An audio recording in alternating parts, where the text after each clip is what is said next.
Combien de temps peut-on tenir en étant fort à l'extérieur tout en se sentant brisé à l'intérieur?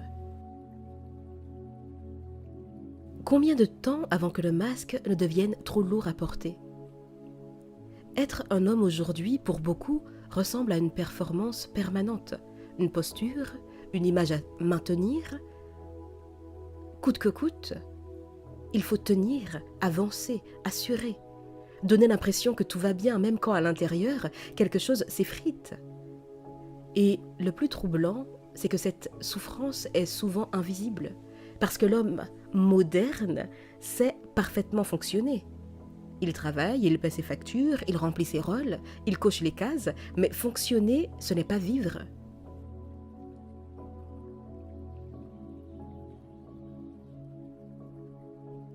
Ce que je vois de plus en plus, ce sont des hommes fatigués de devoir être solides en permanence, fatigués de devoir choisir entre être respecté ou être vrai, comme si ces deux éléments étaient incompatibles.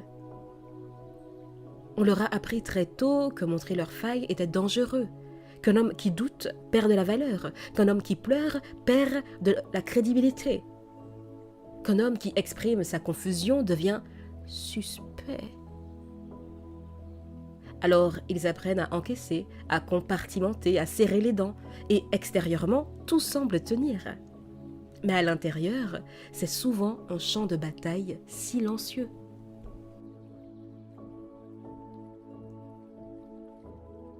Et ce champ de bataille est aujourd'hui amplifié par quelque chose de nouveau qui ne l'est finalement plus tant que ça, les réseaux sociaux. Alors, si ce podcast est le premier que vous écoutez de moi, vous devez savoir que j'ai une vision assez particulière des réseaux sociaux. Ça reste des outils intéressants. La preuve, aujourd'hui, c'est par ce biais qu'on communique. Mais on ne peut pas nier les effets néfastes de ces derniers sur la santé mentale et sur les relations humaines de manière générale. Et si ce n'est pas le premier podcast que vous écoutez, si vous êtes là depuis le début de cette chaîne, désolé. Parce que c'est vrai que je mentionne souvent les réseaux sociaux, même quand je dis que j'arrête d'en parler. Mais je pense que c'est une cause perdue. Je continuerai. Aïe aïe aïe. Allez, je poursuis. Jamais les hommes n'ont été autant exposés à des injonctions aussi contradictoires. Il en est aussi de même pour les femmes, mais j'aimerais, pour plus de structure, me concentrer sur les hommes dans ce podcast-ci. D'un côté, on leur dit « sois sensible, connecté, émotionnellement intelligent », et de l'autre « sois dominant, performant, charismatique, inébranlable ». Et entre les deux, il n'y a aucune notice explicative.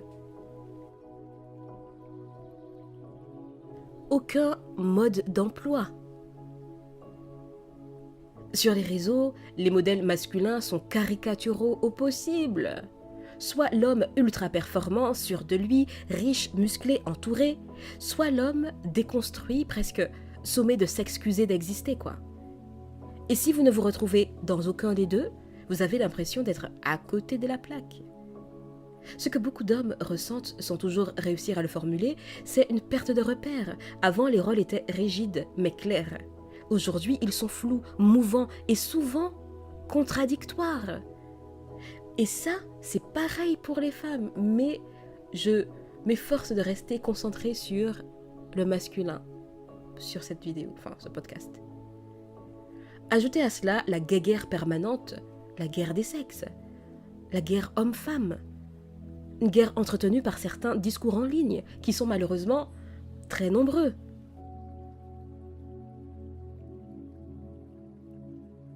Une guerre où chacun semble devoir choisir son camp, comme si comprendre l'autre signifiait automatiquement se renier soi-même, ou faire partie des autres, qui ne sont pas in, qui ne sont pas dans le move.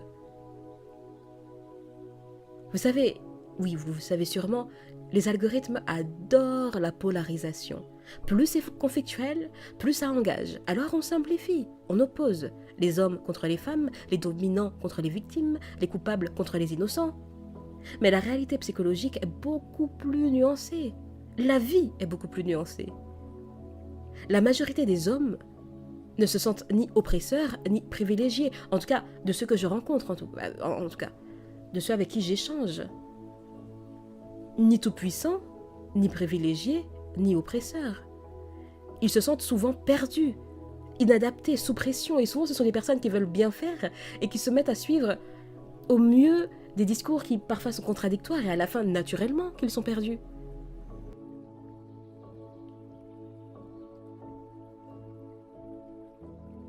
Et quand ils osent dire qu'ils vont mal, on leur répond parfois « Ah, ce n'est pas le moment. Ah, tu n'es pas à plaindre, hein ?» D'autres souffrent plus que toi. Sous-entendu, tais-toi. Garde ta peine, garde tes problèmes pour toi. Et ce type de réponse ne fait qu'aggraver le repli intérieur. Beaucoup d'hommes finissent alors par se taire. Non pas parce qu'ils n'ont rien à dire, mais parce qu'ils ne savent plus où leur parole est légitime. D'ailleurs, ça me fait penser à cette personne avec qui, je discutais assez fréquemment et qui m'a dit être rentré dans un lieu, je ne veux pas donner trop de détails, et il m'a dit, j'ai eu l'impression de faire partie d'une catégorie à abattre. Et pourtant, les discours que j'entendais contre les hommes, je suis un homme et je ne suis pas comme ça. Vous voyez ? Être fort à l'extérieur devient une stratégie de survie, une armure sociale, mais comme toute armure portée trop longtemps, elle finit par empêcher de respirer. Et ce qui est refoulé ne disparaît jamais, hein. Ça ressort, oui, ça ressort ailleurs par contre. Irritabilité, cynisme, désengagement émotionnel ou parfois explosion incontrôlée. La pression crée des fissures. Alors, comment sortir de ce piège sans tomber dans un extrême ou l'autre ? Premier point, arrêtez de confondre force et rigidité. Rigidité. La rigidité casse. La souplesse, elle, permet de tenir dans le temps. Un homme souple émotionnellement n'est pas faible. C'est un homme qui sait s'adapter. Deuxième point, limiter l'exposition aux discours toxiques en ligne et dans la vie aussi en général. Pas tous, mais ceux qui vous enferment dans la honte, dans la colère ou dans la comparaison permanente.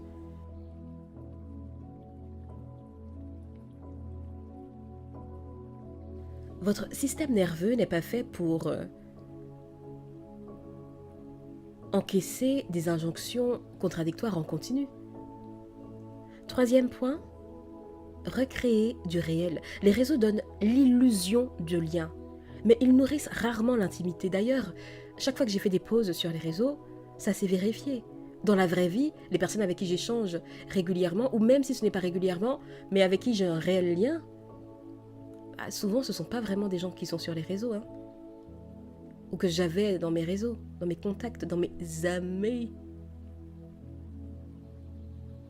Une conversation honnête, en face à face, vous mille débats virtuels.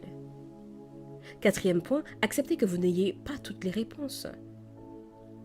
L'homme n'a pas besoin d'être une figure achevée.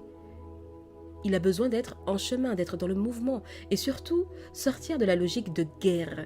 Les femmes ne sont pas vos ennemis, les hommes non plus. La vraie lutte se joue à l'intérieur, entre le rôle imposé et l'être authentique. Cher ami, on n'aide pas les hommes en leur demandant d'être moins hommes. On les aide en leur permettant d'être plus humains. Un homme n'a pas besoin d'être parfait pour être respectable. Il a besoin d'être cohérent avec ce qu'il ressent.